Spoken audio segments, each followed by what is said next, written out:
ثنا اور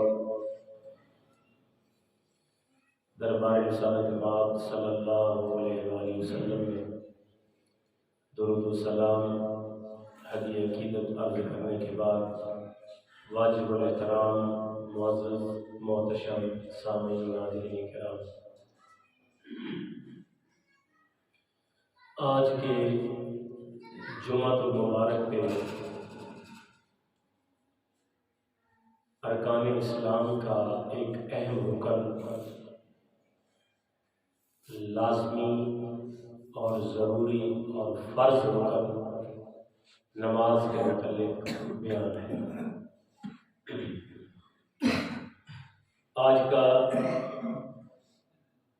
جمعہ، خطبہ جمعہ، وہ بے نمازیوں کی جو قرآن اور احادیث میں ان بے نمازیوں کے لیے وعید ہے، مطلب جو سزائیں بے نمازیوں کی قرآن و حدیث نے بیان کی ہیں، ان کے متعلق آج کا جمعہ ہوگا۔ آپ جانتے ہیں کہ اسلام کے 5 بنیادی ارکان میں نماز کو دوسرا بڑا رکن ہونے کی اہمیت اور فضیلت حاصل ہے۔ جب بھی کوئی شخص کلمہ توحید اور کلمہ طیبہ ورد زبان کر لیتا ہے، کلمہ توحید پڑھ لیتا ہے، لا الہ الا اللہ محمد رسول اللہ پڑھ لیتا ہے، تو اس کے بعد اس کے اور اللہ کے درمیان ایک وعدہ کہلاتا ہے،